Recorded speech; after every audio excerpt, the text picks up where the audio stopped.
What's going on YouTube? GSNO right here. So in today's video we're discussing about the iOS 11.0.3 that has just been released by Apple. We're going to talk about what it contains and why it has been issued, and also I have some sort of public service announcement for those of you running on an iPhone 6s. And the reason I'm saying only iPhone 6s is because the iOS 10.3.3 it's still signed to this date for the iPhone 6s only.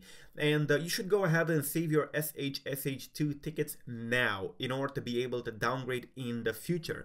Now let me show you what I'm talking about, and then we're going to talk about the iOS 11.0.3. Now you can see if you go ahead and here, the iPhone 6s is the only device for which the iOS 10.3.3 is still signed to this date, and this will change pretty soon due to the iOS 11.0.3.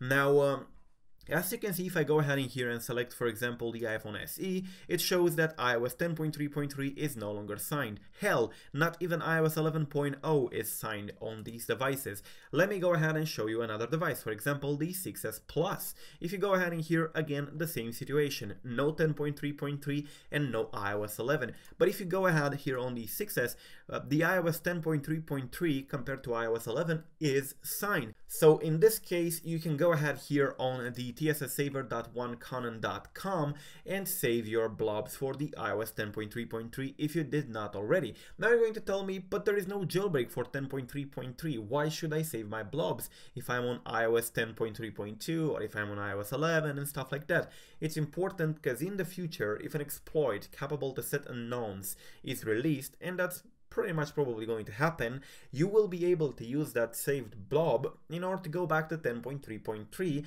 if you happen to not like the iOS 11, or if it happens for a jailbreak for iOS 10.3.3 to occur. In that case, anybody else that did not save their blobs, for example the iPhone 6, iPhone 5s, iPhone SE, at this point in time they cannot save the blobs.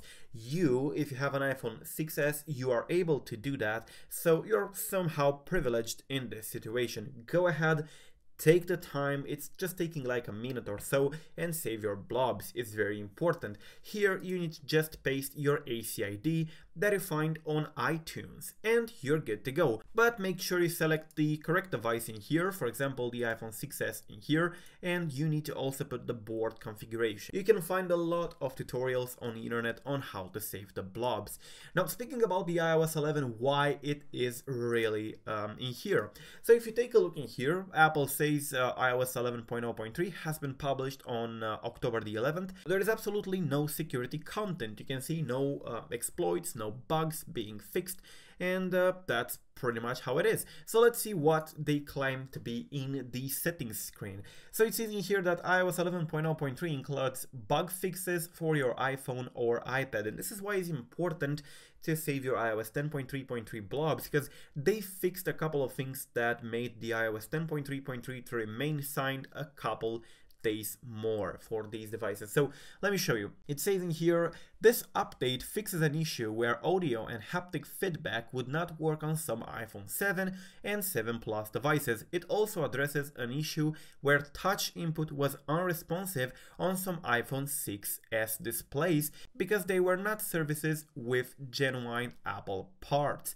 So this is important. The iPhone 6s had a problem with non-genuine screens being not responsive and so on, so they decided to keep iOS 10.3.3 a little bit more signed so that you do not have that problem. But now that it's fixed, expect iOS 10.3.3 to become unsigned like any other device. And that's the reason I made a public announcement here on Twitter. If you have an iPhone 6s, save your iOS 10.3.3 SH2 tickets now. And I also gave the reason. Now, the reason I published first on Twitter is because by the time this video goes out in an hour or so, Apple might have already unsigned the iOS 10.3.3. That would be very unfortunate, but at least I have said it on Twitter already. So if you do not follow me on Twitter already, go ahead and follow me if you're using Twitter, because you will be able to get these important announcements first and you will not need to wait for a video to come. So That's pretty much what it does. In fact, that's it. It says in here, note, non-genuine replacement displays may have compromised visual quality and may fail to work correctly. Apple certified screen repairs are performed by trusted experts who use Apple parts. See support.apple.com for more information. So this is not a feature release. They do not have any new feature you should be worried about. It just fixes some issues on the iPhone 7 and 7 Plus. So if you do have iOS 11.0.2 on iPhone 7 or 7 Plus, you should definitely upgrade because it fixes the issues with the audio or the haptic feedback. Or if you have an iPhone 6s and you're already on iOS 11, you should go ahead in there and update because it fixes the issue if your screen is suddenly not responding correctly to your touch input.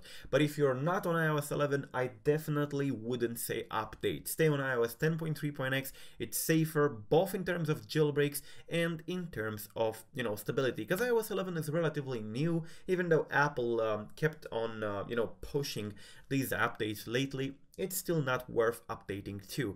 So just wait for the iOS 11.1 if you really want to go to iOS 11 and you do not care about jailbreak. But for anybody on the iPhone 6s, I cannot stress this enough. Go ahead and save your blobs now using the TSS saver while it's still possible. Tomorrow you might not have this chance again, and you will want to go back to 10.3.x once a jailbreak appears. Trust me.